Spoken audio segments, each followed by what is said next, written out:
ભાગીદારની નિવૃત્તિના ચેપ્ટરની અંદર આપણે પાઘડી અંગેના હવાલાઓ જોઈએ તો દાખલાની અંદર જો જૂની પાઘડી આપેલી હોય તો જૂની પાઘડી જૂના ભાગીદારો વચ્ચે એટલે કે બધા જ ભાગીદારો નિવૃત્તિની અંદર જૂના છે માટે બધા જ ભાગીદારોના મૂડી ખાતે ઉધાર કરીને સૌપ્રથમ માંડવાળ કરવાની છે. ખાસ ધ્યાન રાખો વિદ્યાર્થીની બહેનો કે જો તમને દાખલામાં જે 8 માર્ક્સનો જે દાખલો તમને પૂછાય છે એ દાખલાની અંદર જો પાકું સરવૈયું તમને આપવામાં આવેલું હશે એ પાકા સરવૈયામાં જો પાઘડી આપેલી હોય મિલકત લેણા બાજુ તો એ પાઘડી ભાગીદારોના મૂડી ખાતાની ઉધાર બાજુ જૂના પ્રમાણમાં લખી નાખવાની છે. તો એમના માટે આમનું થાય જૂની પાઘડી જૂના ભાગીદારો વચ્ચે જૂના પ્રમાણમાં મૂડી ખાતે અથવા ચાલુ ખાતે ઉધાર કરી અને માંડી વાળવી. એટલે નોંધ કરવામાં આવે બધા ભાગીદારોના મૂડી અથવા ચાલુ ખાતે ઉધાર તે પાઘડી ખાતે જમા. જો ચાલુ ખાતા આપેલા હોય તો ચાલુ ખાતે ઉધાર કરવાની, નહીતર મૂડી ખાતે ઉધાર કરવાની છે. એટલે આ ખાસ ધ્યાન રાખો કે તમને જે 8 માર્ક્સનો દાખલો પૂછાય છે એની અંદર જો પાકા સરવૈયાની અંદર મિલકત લેણા બાજુ પાઘડી આપેલી હોય તો પહેલી આ અસર તમે ખાતા બનાવશો એની અંદર પહેલી અસર તમારે આપી દેવાની છે. મૂડી ખાતાની ઉધાર બાજુ જૂની પાઘડી લખી નાખવાની છે જૂના પ્રમાણમાં. હવે બીજી વાત આવે કે કોઈ ભાગીદાર નિવૃત્ત થાય છે અથવા તો મૃત્યુ પામે છે તો એને એના ભાગની પાઘડી આપવી પડે, કારણ કે અત્યાર સુધી એ ધંધામાં હતો એટલે ધંધાની જે કમાણી હતી એમાં એનો પણ ભાગ હતો. માટે પાઘડીની કમાણી જે પેઢીને થયેલ હોય એમાં આ જે ભાગીદાર નિવૃત્ત થાય છે એનો પણ એમાં ભાગ ગણાય. એટલે નિવૃત્ત થતા ભાગીદારને પાઘડી આપવાની છે. કોણ આપશે? બાકી રહેતા ભાગીદારો આપશે. કયા પ્રમાણમાં આપશે? લાભના પ્રમાણમાં આપશે. પ્રવેશની અંદર એવું હતું કે નવો ભાગીદાર પાઘડી લઈ આવતો હતો અને જૂના ભાગીદારો વેચી લેતા હતા ત્યાગના પ્રમાણમાં. પરંતુ નિવૃત્તિની અંદર એનાથી ઉલટું છે. એક ભાગીદાર નિવૃત્ત થાય છે, એ જતો રહે છે, એને પાઘડી આપવાની છે. કોણ આપશે? બાકી રહેતા ભાગીદારો આપશે. કયા પ્રમાણમાં આપશે? લાભના પ્રમાણમાં આપશે. માટે એમના માટે આમ નોંધ કરવામાં આવે બાકીના ભાગીદારોના મૂડી અથવા ચાલુ ખાતે ઉધાર તે નિવૃત્ત થતા ભાગીદારના મૂડી અથવા ચાલુ ખાતે જમા કરવામાં આવશે. તો આ જ બાબત આપણે ઉદાહરણ 10 ની અંદર સમજીએ. ICW અને A 4:3:2:1 ના પ્રમાણે નફો નુકસાન વેચતા ભાગીદારો છે. તારીખ 1/4/2016 થી I નિવૃત્ત થાય છે. આઈની નિવૃત્તિ વખતે પેઢીનું પાકું સરવૈયું ₹20,000 પાઘડી દર્શાવતું હતું. જો આઈ નિવૃત્ત થાય છે ત્યારે પાકા સરવૈયામાં કેટલી પાઘડી છે? 20,000 પાઘડી છે.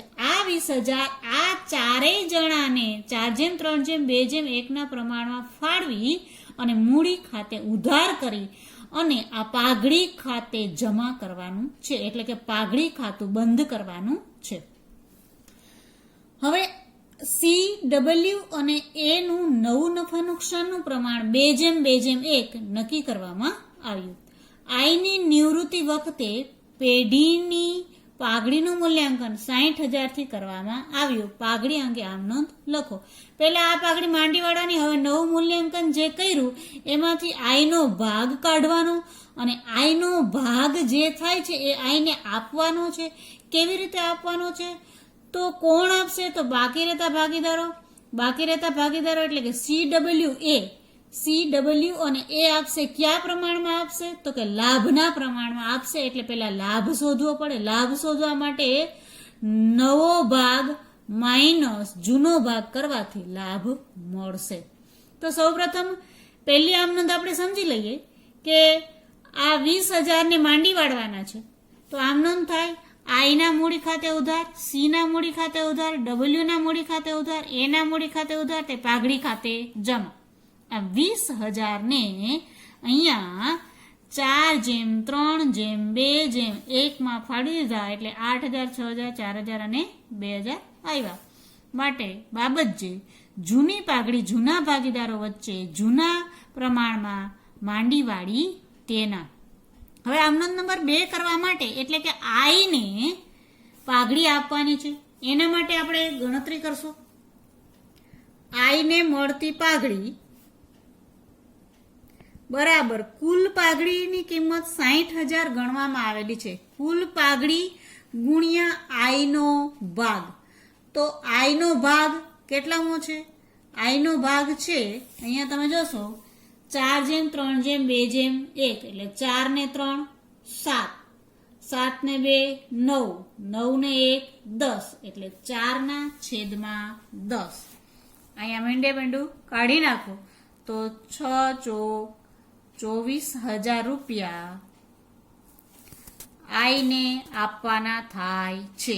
આ 24,000 રૂપિયા આઈને પાઘડીના આપવાના છે. કોણ આપશે? તો એ આપશે સી, ડબલ્યુ અને એ. કયા પ્રમાણમાં આપશે?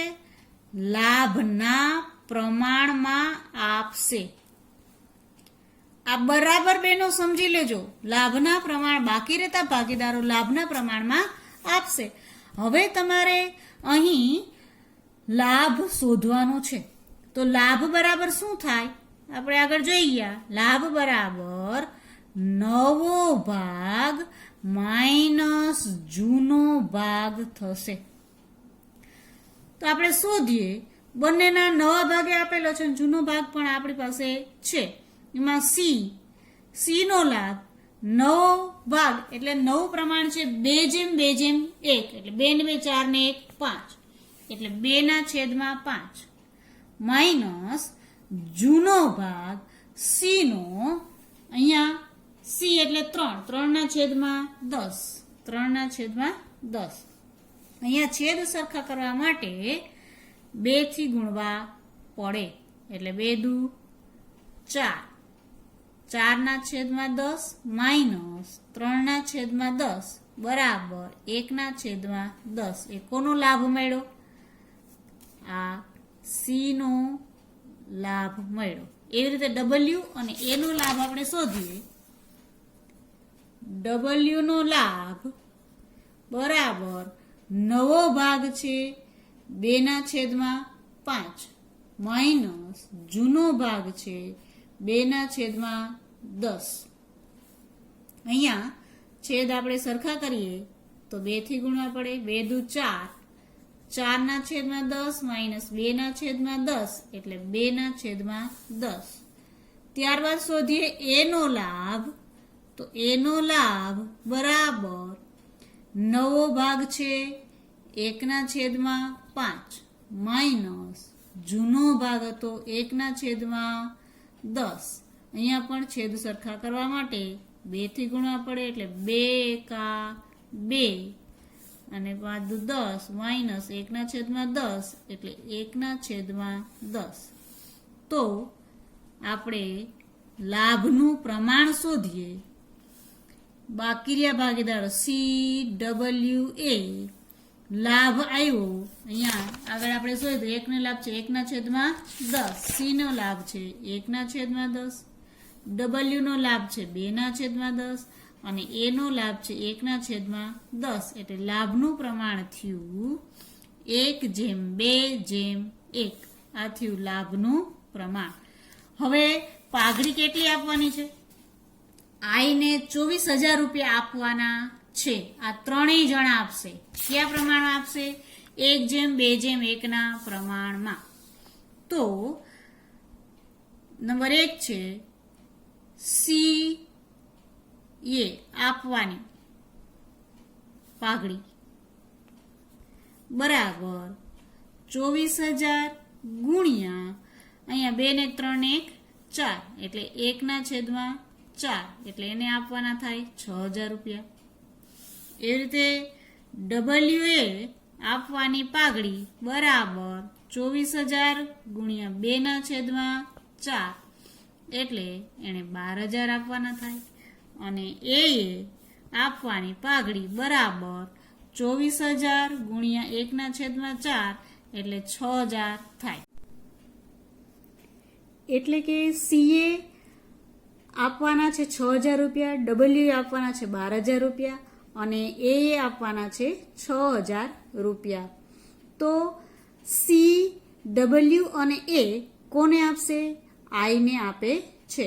માટે તમે આમ નોંધમાં જોશો તો આ ત્રણેયના મૂડી ખાતે ઉધાર થશે અને આઈના મૂડી ખાતે કુલ 24,000 રૂપિયા જમા કરવામાં આવશે.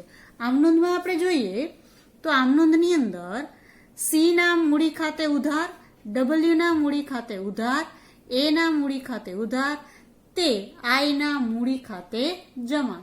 આઈને મળે છે 24,000 રૂપિયા. જે કોણ કોણ આપ્યા? સી, ડબલ્યુ અને એ આપ્યા 6,000, 12,000 અને 6,000. બાબત જે આઈના ભાગની પાઘડી સી, ડબલ્યુ અને એ તેના લાભના પ્રમાણ આપી તેના. ઉદાહરણ 10 ગણી લીધા બાદ ઉદાહરણ 11 ગણતા પહેલા એક બાબત આપણે બરાબર સમજી લઈએ. જો નિવૃત્તિ વખતે અથવા તો પ્રવેશ વખતે બાકી રહેતા ભાગીદારોને લાભ થતો હોય તે પાઘડી આપશે. કયા પ્રમાણ આપશે? લાભના પ્રમાણમાં. અને જો ત્યાગ કરવો પડતો હોય તો તેમને પાઘડીની રકમ મળશે. કયા પ્રમાણમાં મળશે? ત્યાગના પ્રમાણમાં. એટલે બેનો તમે નિવૃત્તિનો દાખલો ગણતા હોય કે પ્રવેશનો દાખલો ગણતા હોય, બંનેમાં આ જ બાબત ધ્યાનમાં લેવાની થાય. જે ભાગીદારને લાભ થતો હોય તો એ ભાગીદારના મૂડી ખાતે ઉધાર થાય અને ત્યાગ કરવો પડતો હોય એમના મૂડી ખાતે જમા કરવામાં આવે. તમે લાભ અને ત્યાગનું પ્રમાણ શોધો તો કોઈ પણ સૂત્ર દ્વારા તમે શોધી શકો. ત્યાગના સૂત્ર દ્વારા પણ તમે શોધી શકો અને લાભના સૂત્ર દ્વારા પણ તમે શોધી શકો. લાભના સૂત્રથી લાભ શોધતા હોય અને માઇનસ આવે તો ત્યાગ કહેવાય, અને ત્યાગના સૂત્રથી તમે ત્યાગ શોધતા હોય અને માઇનસ આવે તો લાભ કહેવાય. એટલે ઉદાહરણ 11ની અંદર બંને પ્રમાણ આપેલા છે, એના ઉપરથી તમારે પહેલા લાભ અને ત્યાગ શોધવાના છે અને એ રીતે જો કોઈ ભાગીદારે ત્યાગ કરવાનો થાય તો એમને પાઘડી આપવાની થાય છે. માટે આપણે આવીએ ઉદાહરણ 11માં. ઉદાહરણ 11માં આવીશું. એ, એમ, ટી અને એસ 5:4:3:2 ના પ્રમાણમાં નફો નુકસાન વહેંચતા ભાગીદારો છે.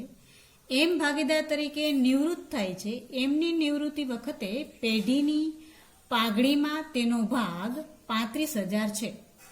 એમની નિવૃત્તિ બાદ એ, ટી અને એસ ભવિષ્યમાં 2:3:2 ના પ્રમાણમાં નફો નુકસાન વહેંચે છે. પાઘડી અંગે આમનો લખો.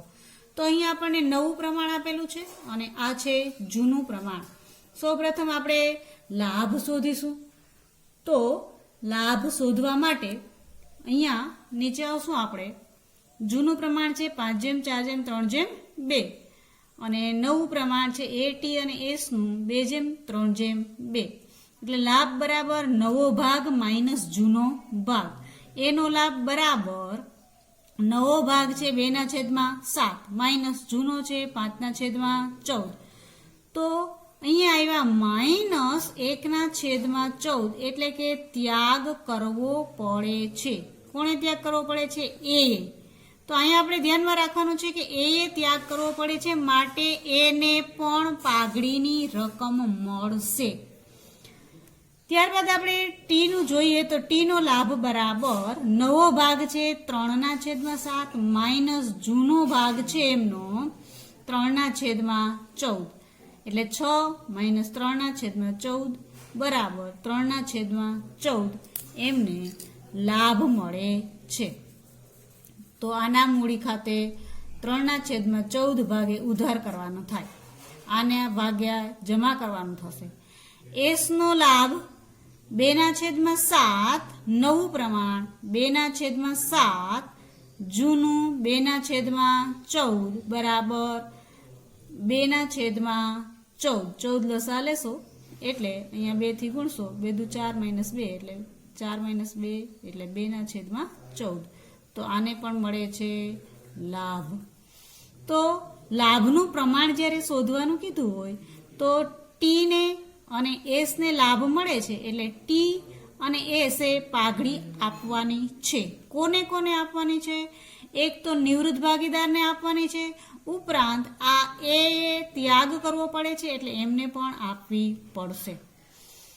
તો આ બંનેને લાભ થાય છે તો લાભનું પ્રમાણ શોધવાનું તમને કીધું હોય એટલે એ પ્રમાણે ફાળવવાની હોય પાઘડી એટલે લાભનું પ્રમાણ થાય 3:2. આ બંનેના લાભનું પ્રમાણ થયું 3:2. હવે અહીં દાખલાની અંદર તમને એમની નિવૃત્તિ વખતે પેઢીની પાઘડીમાં તેનો ભાગ 35,000 છે એટલે કે એમને 35,000 પાઘડી રૂપે આપવાના છે. તો એમનો નફા ભાગ કેટલો છે? અહીંયા તમે જોશો તો AMTS એટલે કે 5/4/3/2 એટલે કે 4/14 ભાગ છે. એમનો નફા ભાગ અહીંયા આપણે ગણતરી કરશું. એમનો નફા ભાગ બરાબર 4/14 છે. હવે આ 4/14 ભાગે 4/14 ભાગે પાઘડી એમને મળે છે 35,000 રૂપિયા.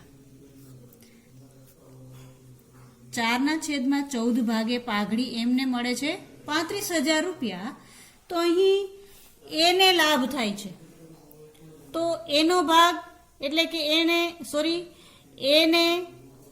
લાભ નથી થતો પણ ત્યાગ કરવો પડે છે એટલે 1/14 ભાગે એને ત્યાગ કરવો પડે છે એટલે 1/14 ભાગે એને પણ પાઘડી આપવી પડે.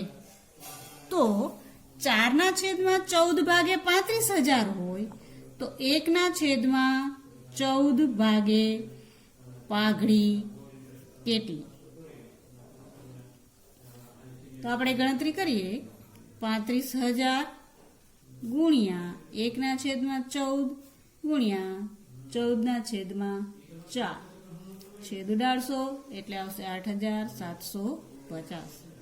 તો આ છે એની એટલે કે એને આપવાના કેટલા છે? 8,750. હવે કુલ રકમ કેટલી થઈ? એમને આપવાના 35,000 છે જ્યારે એને આપવાના કેટલા છે? 8,750. તો કુલ રકમ થઈ 43,750. આ રકમ બે ભાગીદારો, કયા બે ભાગીદારો? ટી અને એસ લાભના પ્રમાણમાં એટલે કે 3:2 ના પ્રમાણમાં આપશે. લાભના પ્રમાણમાં આપશે. એમને આપવાના છે 35,000 અને એને આપવાના છે 8,750. ટોટલ 43,750. તો ટી એ આપવાની પાઘડી બરાબર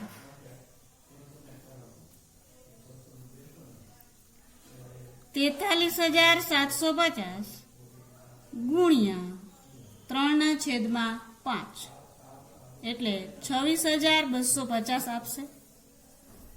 એસે આપવાની પાઘડી બરાબર 43,750 ગુણ્યા 2/5 એટલે 17,500 આપશે.